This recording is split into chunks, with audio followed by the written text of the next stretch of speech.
Assalamualaikum warahmatullahi wabarakatuh. Pamirsa subscriber Ki Sunda anu satia satuhu manco di mana wae ayana. Dina dangat ayana urang neraskeun hanca dongeng Ganjaran Hutang Kanyeri bagian ke-24. Ieu anu nganggitna Bapa Tatang KS. Sumangga supados teu nyangkolong ting kana waktos wilujeng ngadangukeun. Ngan dipikir-pikir ku dewek asana teh kacida teuing ari kudu eleh kudu kitu patut mah nya dewek teh indit maksudna rek nyusul si Joni ku dewek rek diajak tarung sugan pae patunjang-tunjang bae jeung manehna walon Rohendi nyaritana rada panjang bari nyusutan kesang ku saputangan kitu deui calanana dikebutan sabab bayedug pinuh ku taneuh ngebul. Si laing mah bet kawas bolona keur mun ngomong atuh ti tadi nyaritakeun kada ka pusing ka si Joni beureun moal dewek duel jeung si laing ari geus kitu ayeuna rek disusul ka mana ku si laing Sukro ngarasa seuri koneng teuing ka mana nyusulna euy dewek teh rada bingung dewek boga pikiran rek neang ka tempat awewe bangor sabab manehna boga kabogoh awewe bangor di tempat walon Rohendi rada ngahulang boga rasa bingung. Yo ayeuna mah Hendi, lamun si laing percaya ka dewek, si Joni moal aya di tempat awewe bangor mah. Benar basa ti heula manehna boga kabogoh, ngan ayeuna kabogohna nu ti heula ngaran si saha mah ublag teh geus dipikeun ganti deui ku randa ngaranna teh mun teu salah mah keelanan poho deui euy Sukro ngahulang. Ingat ayeuna mah ngaranna teh si Mirah. Jadi geus ganti deui kabogoh si Joni teh. Benarnya abong kena bajingan cul itu gap ieu sigana teu ngarungkeun nu burung nyesakeun nu edan euy kawasna nini ge ku si eta mah dilebok ceuk Rohendi bari mesem. Si laing mari ngomong teh janji bae bisa kabatur nyebutkeun tara ngararungkeun nu burung nyesakeun nu edan ari si laing kamari ieu naon mamaksa si Ayu tukang pecel teh Sukro ngagak-gak genah seuri. Mangga sia sok ngesek-ngesekeun paduli teuing. Nah, da jeung sanyana dewek mah morek mungkir pan harita ge si laing mirunghakan. Ngahakan we pecelna mah tembal Sukro bari ngabalieur ka piasem. Nya euy, ari dipikir-pikir bet kawas nu burung nya pecelna diharakan meh beak pisan sanyiru. Nya jelemana digalusur ke kebon mimiti ku si laing heula harita teh lain nyao si burung dewek mah teu nyampa-nyampa acan ari ayeuna rek terus ka mana si laing teh nyata maksud mah rek nyusul si Joni teh tapi ari geus ganti deui kabogohna mah pasti moal aya di tempat disusul kanu ayeuna can nyaho imahna kajaba lamun si laing ngajajabkeun mah walon Rohendi rada mandeg mayong. Ari cek dewek mah kieu Rohendi perkara si Joni tong disusul-susul ka teu ari najan baraka ditu baraka dieu oge tetep moal bisa kapanggih kitu ge lain dewek embung nganter si laing euy ngan moal aya hartina kacape-cape bae mending ge balik deui we ka ditu. Nah kumaha kitu Rohendi ngarasa kaget teu kumaha geus we balik walon Sukro bari ngabalieur. Moal kabalik dewek mah sehingga ku si laing teu dibejakeun Rohendi maksa sabab hatena rada teu genah rada bingung nyaritakeunana dewek mah hen ari teu diceritakeun sieun si laing jadi angen-angen diceritakeun komo sieun rentag hate tapi hade ku dewek diceritakeun ngan dewek rek nanyakeun heula ka si laing eta kira-kirana lamun ku dewek dibejakeun persoalan si Joni moal reuwas Sukro netep banget Rohendi keur ngahulang serta pok manehna ngawalon. Nah make jeung reuwas sagala pok-pok we kadinya caritakeun ayeuna ka dewek Rohendi boga rasa penasaran. Ade ari kitu naman perkara si Joni tadi inditna ti imah si laing jam sabaraha kira-kira reg Rohendi nyaritana eureun tuluy rada ngahulang mikir teu lapok nyarita deui. Mun teu salah mah aya we jam 9:30 turun ti imah dewek teh. Ari kitu kumaha Rohendi teu sabar. Perkara si Joni dia papanggih jeung dewek kira jam 12 malah ku dewek ge manehna ditanya manehna keur tumpak motor nu si laing. Nyaritana mah Dek nyaba sanggeus papisah jeung dewek manehna balik deui diringkeun ku polisi tiluan euy. Ngan harita ku dewek teu ditanya sabab curiga. Dewek mah gancang micen banget api-api ngarokok. Geus kitu panggih jeung Carmad manehna hari wos-wos yen si Joni katewak ngan manehna ngabalicet sabab sieun kababawa meureun. Na perkara naon koro? Rohendi hatena ngacenghok. Soal lama beja ti si Carmad manehna teh maling sapeda basa minggu tukang. Ari kitu aya nu ngabejakeun nepi ka si Joni beunangna. Walon Sukro bari netep beungeut Rohendi katingali meuning ujug-ujug rai pias. Nu bener kro. Rohendi nanya deui siga nu teu percaya ari hatena mah tetep ratug sabab rumasa yen si Joni maling sapedahna teh jeung manehna malah duitna ge dibagi dua. Kumaha ari silaing han ongkoh nanyakeun ari dibejakeun nyebutkeun piraku.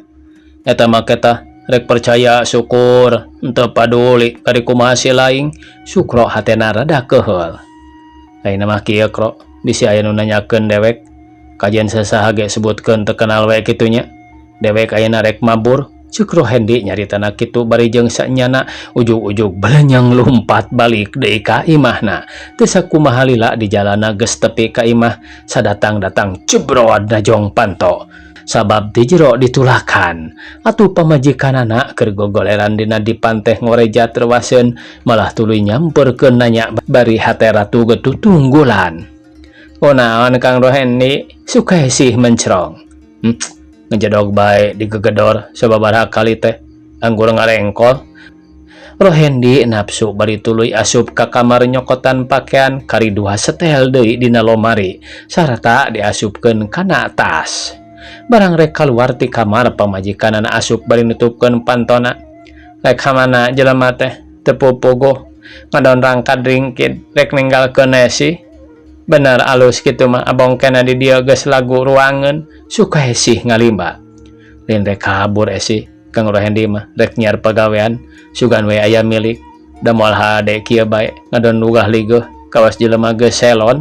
Walon Rohendi hatena geus kekejotan hayang geura ngejat sabab ceuk pikirna sieun diambat ku baturna dumeh rumasa maling sapeda babarengan. Moalnya rek nyiar pagawean make jeung mamawa pakaian sagala. Sukesih muntangan leungeun. Ya sukesih ari kudu diterangkeun mah Kang Rohendi teh rek aya nu mawa. Rek aya nu mawa digawe ka daerah Garut. Lain rek kabur barina ge nanaonan make kabur sagala kawasin boga dosa. Sot lesotkeun tong sok ngahalang-halang kana permaksudan lalaki. Da urang ge pangna kieu teh ngabelaan maneh. Mun kitu rek ngalampahkeun teu bener kakara halangan. Rohendi rada leuleuy ceuk pikirna sugan beunang di leuleyan tapi keur sukesih. Batan ngagugu mah anggur ngarawel tas nu dieusi ku pakaian salakina nepi ka akhirna silih bedol ngadon patugeng-tugeng. Awewena tetep ngahalangan ulah indit salakina nya kitu keneh maksa tungtungna jadi der galungan silih cabok silih jengkangkeun.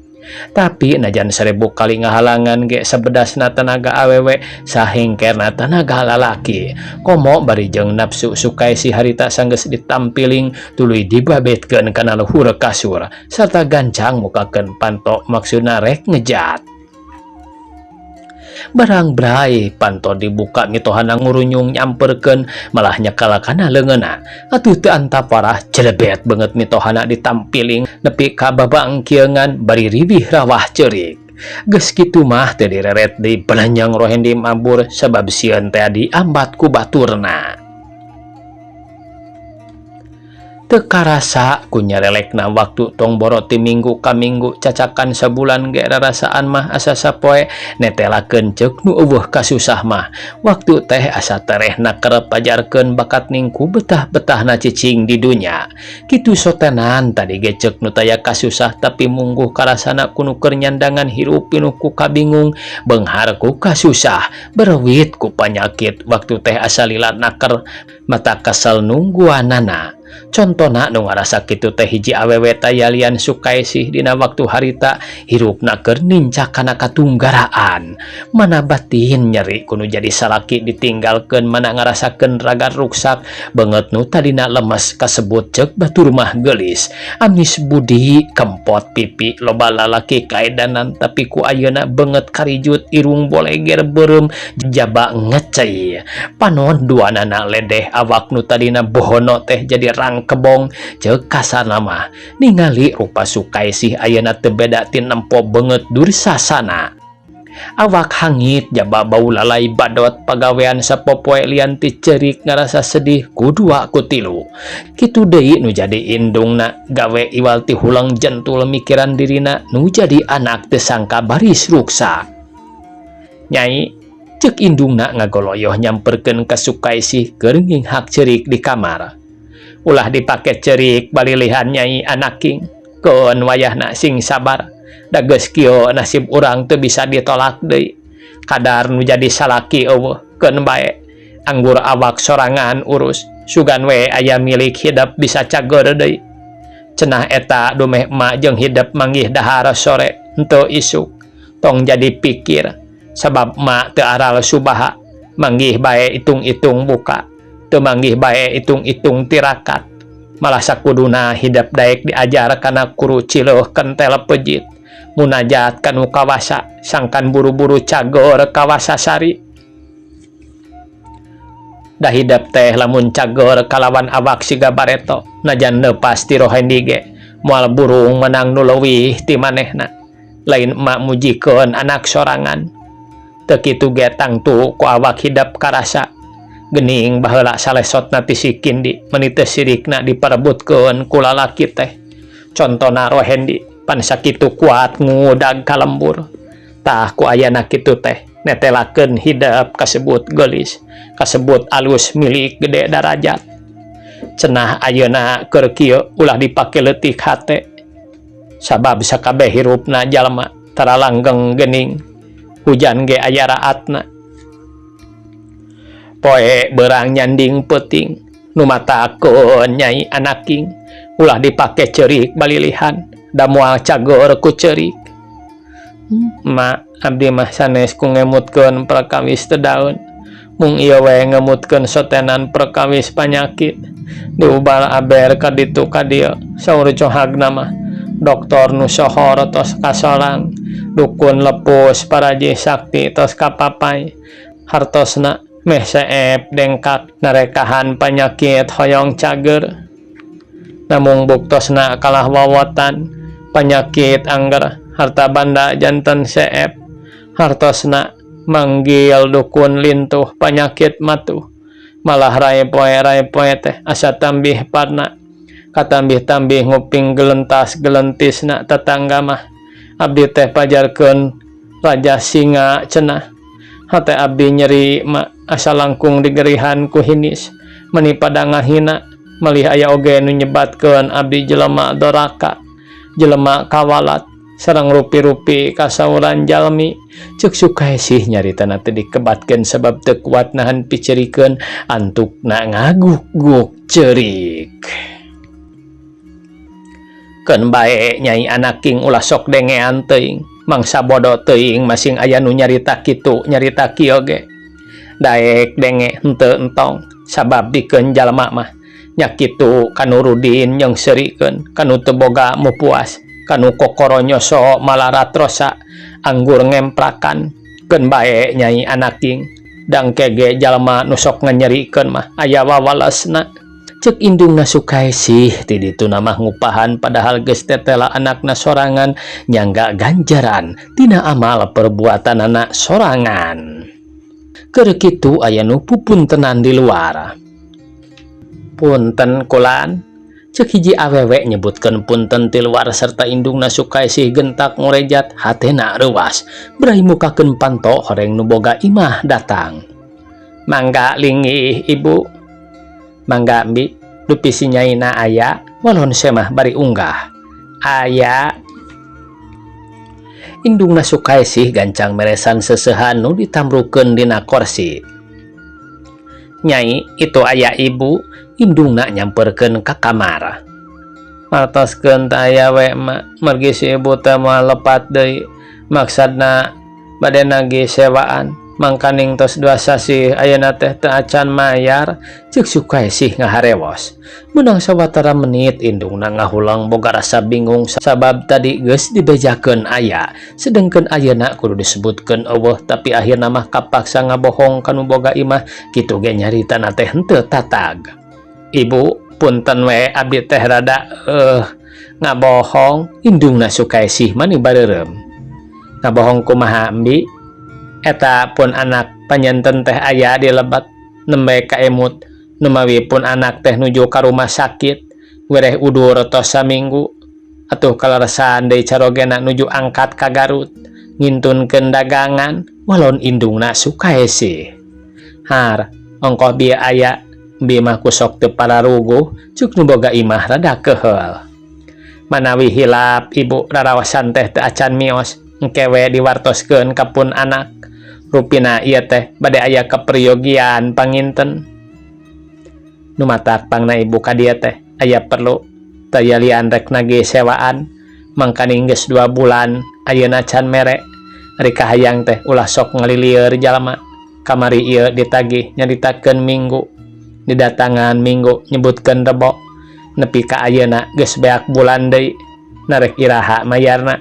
Engke deui mah eueuh tungtungna. Ayeuna mah kieu bae bejakeun ka si Nyai, lamun sakira-kira geus teu kauntup mayar sewaan leuwih hade kosongkeun. Teu kitu ku ibu diwaktuan saminggu deui ieu. Wayahna kudu pindah, ongkohanan perlu tempat keur anak ibu, walau nu boga imah hartina ngusir Sukaesih ti tempat eta. Ibu, mugi nyuhunkeun sarantos we dugi kacarogena pun anak sumping, manawi enjing pageto kalaresan aya milik. Tangtos 2 sasihanana dipolan, indungna Sukaesih ngageri menta tempo kanu boga imah. Wah, komo kitu, nunggu-nunggu jalma nu eueuh, diheung datang seminggu 2 minggu, ngaranna ge nu nyaba. Moal bisa Mbi, eta mah kitu bae wayahna, kudu bisa pindah, sabab ibu perlu pisan ku tempat. Wayahna we lain ibu kejem, sabab nu jadi anak kacida perluna, tah sakitu we omat. Ulah teu dibejakeun ka si Nyai, ceuk nu boga imah bari ngajengkat balik. Atuh indungna Sukaesih ngahulang boga rasa teu geunah sabab diusir ku nu boga imah. Geus kitu ngajengkang asup ka kamar nyamperkeun anakna keur nginghak ceurik ngararasakeun panyakit. Kumaha cenah mak si ibu teh? Sukaesih nanya sorana ngirung. Nyaeta Nyai, indungna ngaradag heula ngarenghap bari nyusut cipanon. Soal ieu tempat kudu dikosongkeun, ditempoan cenah saminggu. Hartina mah urang teh diusir ku nu boga imah, sabab ieu tempat rek dieusian ku anakna. Mak menta tinimbangan oge weleh teu bisa. Care kitu teh kitu bae. Tapi sakituna deui keun bae Nyai tong jadi leutik hate. Perkara sewaan mah loba keneh. Urang nyiar deui sugan kabeneran aya nu murah-murah persekotna. Keun bae sakamareun ge da sakadar keur urang duaan. Muhun mak seueur teh mah sewaeun namung ti mana kanggo persekotna. Bujang-bujang kanggo persekot komo bari sareng aya rebuna. Caca kanggo neda ge pan teu gaduh saketip-ketip acan. Bade ucal-ical ngical naon tos teu aya icaleun pisan. Suma wonten tumbat tambut mah moal aya nu masihan.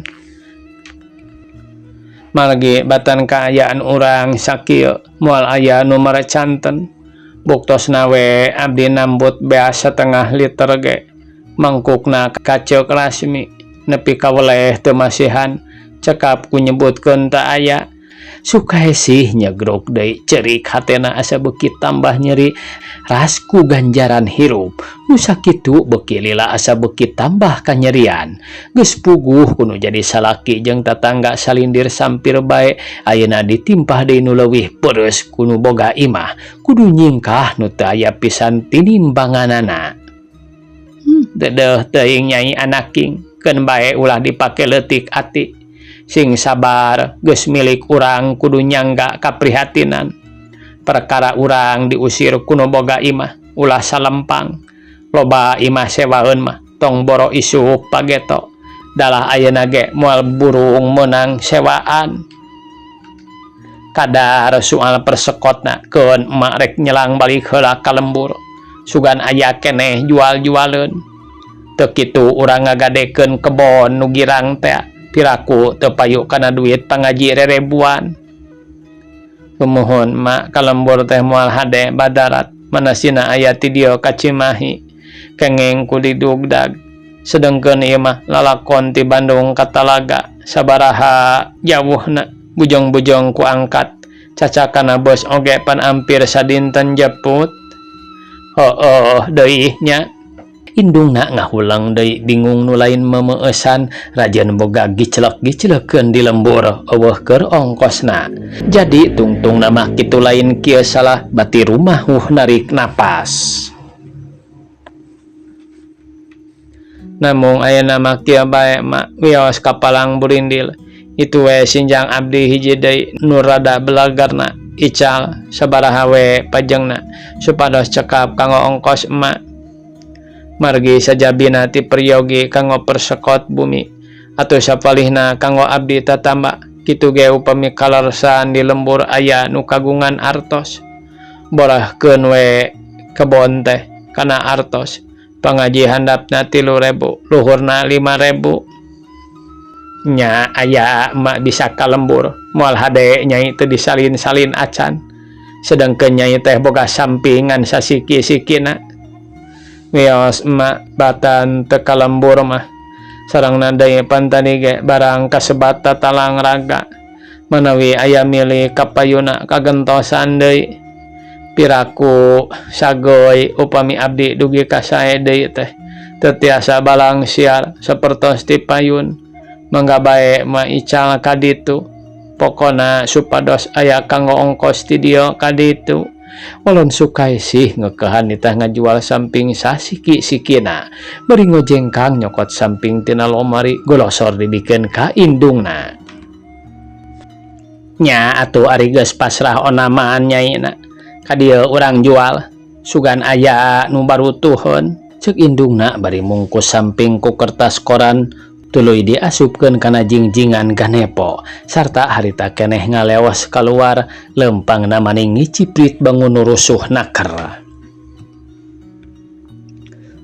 ya Allah Gusti nu agung nah aya kabina-bina teuing nasib hirup teh maniku rupa-rupa pisan teu kitu teh kieu teh nu boga imah teu pupuguh ngadon ngungusir menit aya pisan tinimbanganana abang kana kanu sangsara na Kang Rohendi aya ku tega-tega teuing ninggalkeun esih anu sakieu keur nyandangan panyakit teu sangka Kang Rohendi sugan teh moal rek jalin janji ingkar tina pasang subaya baheula man nepi ka teu sirikna nyumpahan maneh rek bela rek silih pikanyaah moal rek nyerikeun kajian genteng kaya pepetek moal burung dikekewel tapi buktina ayeuna kieu karasana nyeri lahir nyeri batin sigana nepi karup ku padung rap ku lemah kaurugan taneuh berem moal bisa lipur-lipur